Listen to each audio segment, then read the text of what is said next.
There is a lot to talk about in this clip. We're going to need to pause it a few times. I'm just anticipating. Maybe we should just let it play once so that we get the totality and then go through with the pausing. Okay. Let's do that. Here's Tucker Carlson. Actually, you're going to need to pause after about 6 seconds. All right, let's just go. There's no shot. If you're a middle-aged American, some of us are, you can probably still dimly remember back to what things used to be like in this country, say 13 or 14 months ago. Way back then, before the revolution, pretty much everybody agreed that segregation was... Before the revolution, I guess Trump started that revolution. What revolution is he talking? COVID. Oh, okay. All right. Go back to the beginning. I didn't follow. Let's go back to the beginning. Revolutionary Donald Trump, who's subjugating everybody, I guess. I appreciate his shot at boomers' memories, though.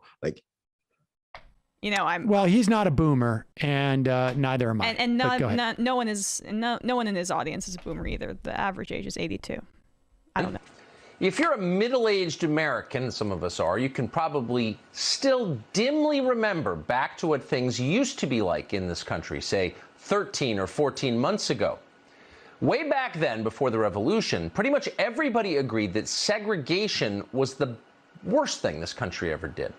Forcing certain categories of citizens into separate, lesser accommodations, barring them from public places, treating them like lepers or untouchables, that was completely immoral and wrong. We were told... Pause it. I just want to make everybody aware of the rhetorical trick that he's using here. When he says segregation, we all hear racial segregation. But he is divorcing that term segregation. He didn't have a problem with you buy a VIP ticket, you get to go into the VIP area. He doesn't have a problem with the fact that wealthy people, they take first class. Wealthy people, drive in certain types of cars. Wealthy people, he doesn't mind that type of segregation. The Delta Lounge. Yeah. Also, probably not literal segregation either, because I've seen clips of his show. So, so that's a whole nother part of it. But I just want people to be aware of this, because when he says segregation, we all thought segregation was wrong. This audience, hears racial segregation. But that's not what he's talking about. He's talking about the idea of segregation. Yeah, and then he says like lepers, oh yeah, that famous instance of American segregation, what we did to the lepers. Yeah, but actually, hold on. I'm sorry. The lepers is for people who aren't. He's getting into saying, people that are vaccinated and who aren't vaccinated, right? Spoiler alert. If you're not vaccinated and you have COVID, saying you're some sort of leper is it's not analogous to being black. You can't catch a race. This is about a disease, and lepers were contagious with leprosy. I also want to be clear that if you go back and listen to the way that he's talked about immigrants over the years, dirty. We want to keep them out. We want to keep them segregated. Separate. There's, that's almost like a competing side dish. But the point is to listen to how he uses segregated. Go back a little bit and let it run a little bit. Worst thing this country ever did. Forcing certain categories of citizens into separate, lesser accommodations, barring them from public places, treating them like lepers or untouchables, that was completely immoral and wrong. We were told that a lot, and most of it... I'm sorry. I am sorry. I also remember the story of him coming out and laughing about how he beat up a gay guy in the bathroom once or something. So the point is that he has definitely done this himself from his pedestal here. I've seen episodes of Tucker Carlson's show where he fearmongers about Roma people moving into Pennsylvania. And so he is all about the oldest types of bigotry that you can possibly even think of.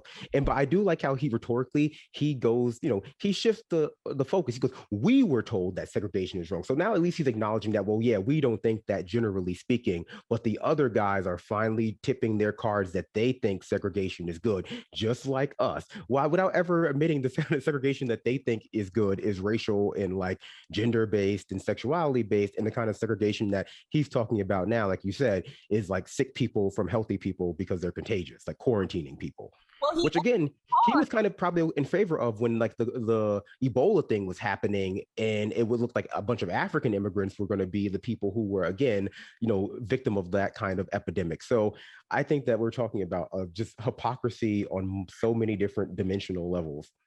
He also paused before he said worse. I mean, Cody Johnson pointed this out on Twitter, and I was like, this is a conspiracy. It looked like he was going to say best. Yeah, go back. Trolling. I mean, come on. Yeah, he closes his he's trolling here. He's go back and go back to that moment. He's too smart to not be deliberate about this stuff. Yeah. Pretty much everybody agreed that segregation was the worst thing this country ever did.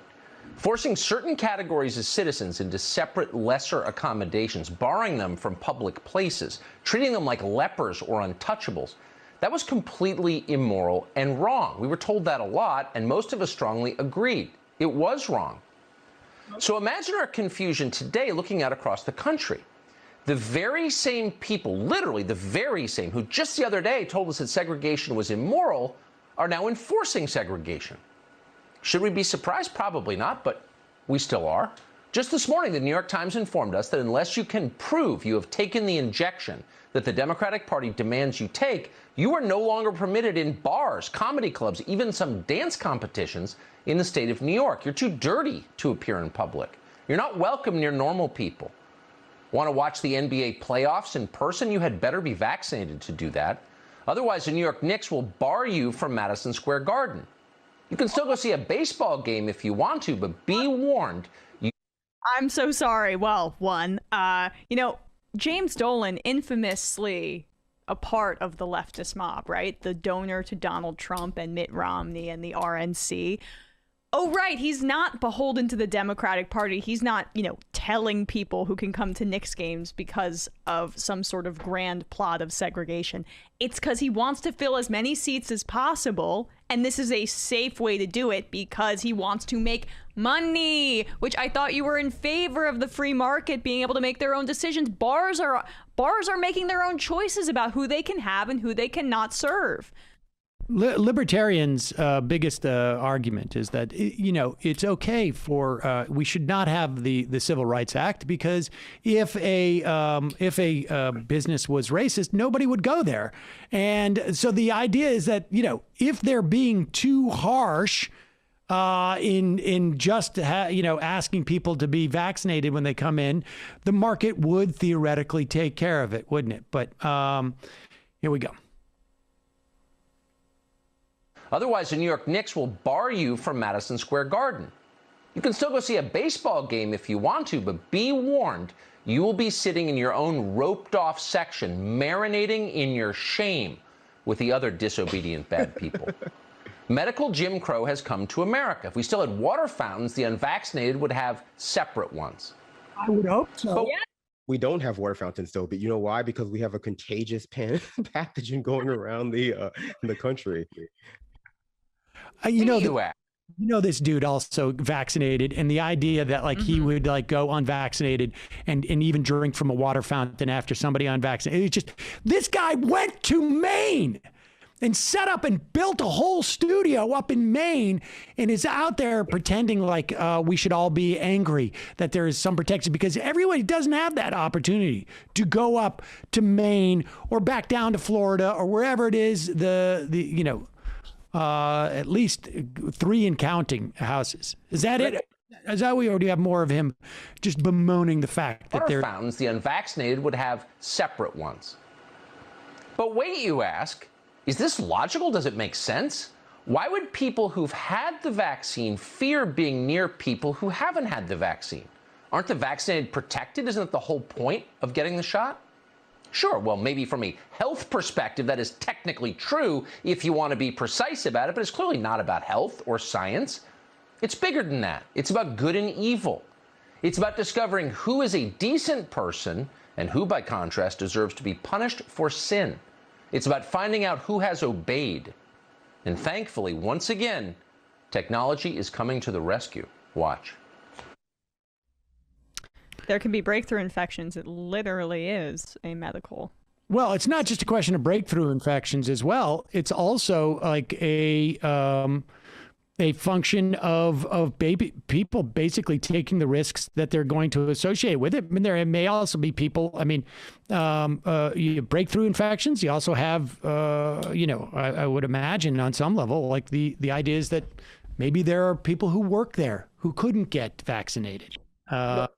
I think to your point, Sam, that's a great point, the last part, because ultimately, this is just complaining without any real purpose or solution because their framework doesn't allow for anything other than like unchecked pandemic spread or, or like a faux victim complex. Like, so what is he advocating here? Does he want to expand the Americans with Disabilities Act to include, people with conditions that might prevent them from being vaccinated? And like, does he want to expand EEO opportunities and protections? Like, what is his solution here that is actually workable other than like people just being allowed to, go around unchecked in a sort of an unvaccinated state, promoting breakthrough infections, variant mutations, et cetera. Like a lot of this complaining that people give the right wing credit for that even tangentially intersects with like, well, yeah, some people can't get vaccinated. It always fails, I think, to address the fact that they don't have any real solutions within their framework for, I can agree. Maybe we do have a situation where people who can't be vaccinated are going to be turned into second-class citizens by nature of their lack of vaccination status, especially in a country where that stuff is not equally distributed and we have these issues with healthcare. But for him, that's not a problem that can be solved with government or investment in infrastructure or better social cohesion. That's a problem that can only be solved by people like him being allowed to, continue to move freely, unmolested by any sort of standards or accountability. And that's not something that we can agree to, even if there are sort of, points in his position that have a kernel of truth to them. That, yeah, our society is super unfair for people who lack the ability to get, traditional medical assistance or any medical assistance. Like, but he is not interested in solving that problem. So this is just useful. This is just useless complaining and like, brand promotion, which is dangerous in this particular instance because, yeah, people are still unvaccinated in this country. We still have an entire world full of people who need vaccines. And I would also add that, like, look, we have seen the data now. You have something like vaccination rates for Democrats is something like 82%, and it's somewhere in the 40s for Republicans, I think. And so this is really just masturbatory in many. Maybe masturbatory is not the right word. It is craven. No. I'm looking for the word that it's manual. He's just basically jerking off his He's just jerking off his audience. I mean, that's basically it. I'm just stroking them. That's all he's doing. Or he's just fluffing the aggrievement.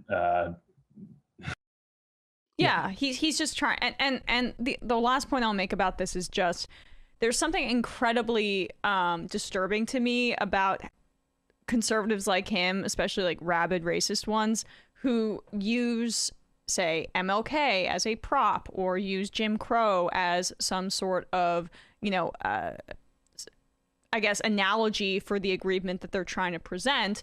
Because, of course, we know if Tucker Carlson was operating in the time that Jim Crow was the law of the land in the South, that he would be in favor of it, of course. But, I mean, now they turn around and use those historical instances that the conservative ideology that he's espousing was integral to upholding, and use them as some sort of kind of moral posturing position so that you can make an anti-vax point and continue to fan these flames, which this is a burgeoning subset on the right. Yeah, I mean, maybe I'm just biased because I listen to a lot of conspiracy people, but what I find particularly egregious about it, that he clearly doesn't even believe what he's saying. Like, he clearly does not believe that the vaccines are bad. He clearly does not believe that FEMA is going to put people into camps. He clearly does not believe that it keeps anybody safer to be mingling with vaccinated people. He knows enough to like know that this is wrong. When I know people who I listen to podcast people who legit believe that, and they've moved to farms in the middle of Texas and Canada where they live on a compound now, and that's where where the only way they can, social distance or not social distance appropriately. He, like, part of this like right-wing aggrievement complex is that it's very performative and very public, and it requires everyone to know that you're doing it, like, burning your Nikes or whatever. And in the situation where there's a pandemic, that's just not as, there are just real mappable consequences for that kind of symbolic rhetoric being detached so thoroughly from like reality.